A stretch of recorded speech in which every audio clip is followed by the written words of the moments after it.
into these things. So many times I get emails from sisters who are active in dawah, for example, who will say, I started giving dawah to some young man and now I'm emotionally attached to him. Or a brother who will start giving da'wah and then they will become emotionally attached as well.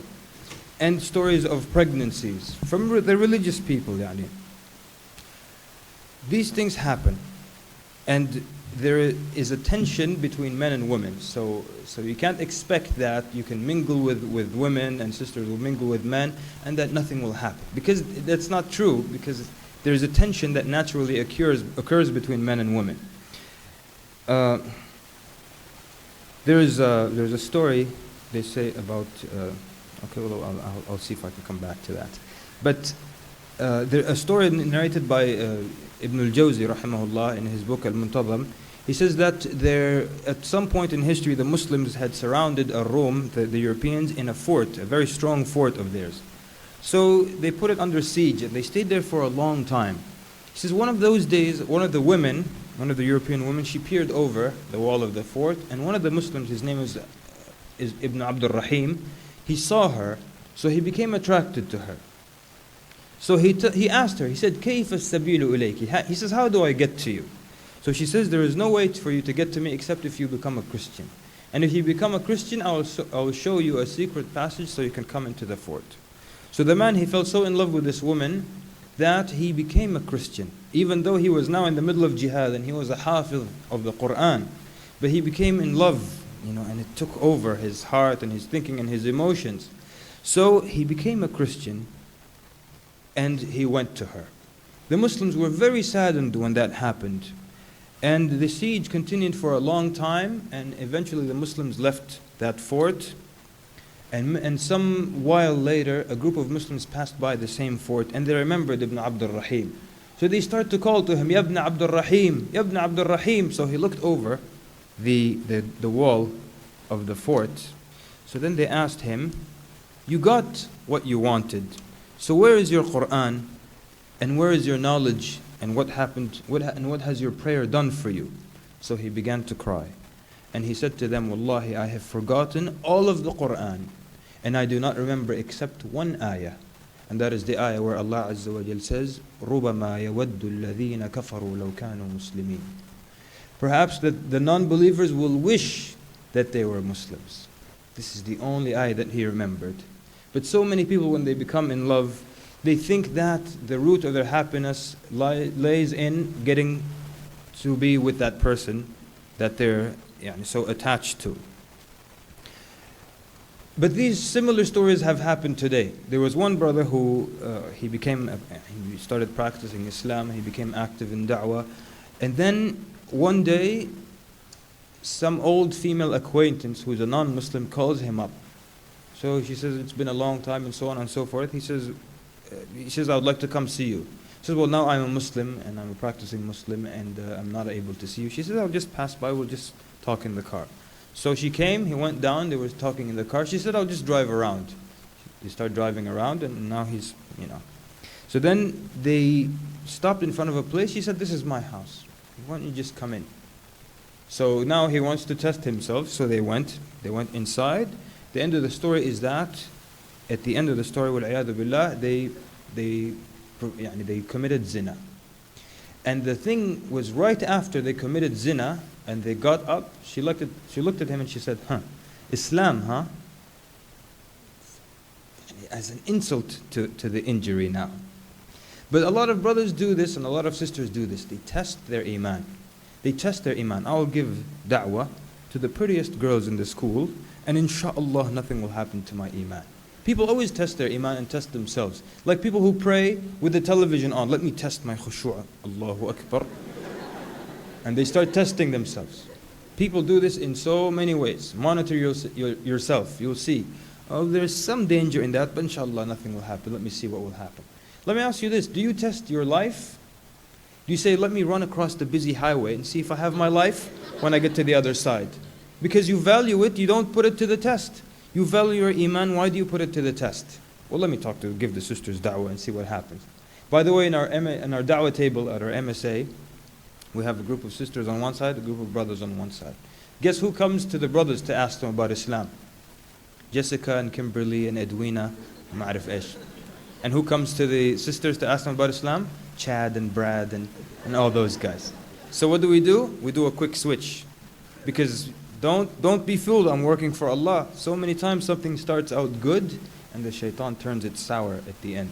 So we do the quick switch. This is Jessica, she wants to learn about Islam. I introduce her to another sister, and that's the end of that. Then there's also the famous excuse that the hearts are pure and the intentions are good. And therefore, if I'm telling someone about Islam with good intentions, it's not a problem. And that may be the case initially, but you never know when something sour will creep into it. And for that reason, you find the companions of the Prophet ﷺ and the Prophet ﷺ himself would not put themselves in situations like that, though they had the best of intentions and the purest of hearts. One sheikh was telling about a young man who dialed the wrong number and found this girl. She had a sweet voice over the phone. So they fell in love. You know, he talks to her and she's talking to him with a sweet voice and everything. So they fell in love over the phone. They've never met. And of course, this is not a proper relationship. And no one was involved, no walis, no anything. Just him and her, you know, as they say, macking on the phone. You know, I know about macking because I'm Kamal El Mekki, you know. So what happens? He tells her, I want to meet you one day. And they meet with no mahram in the street. And she wears niqab, so when they met, she uncovered her face and he saw that she was, I'm sorry sisters, but this is the reality, she was very ugly. So she was so ugly that he couldn't help himself. He naturally said, A'udhu billah, what kind of a...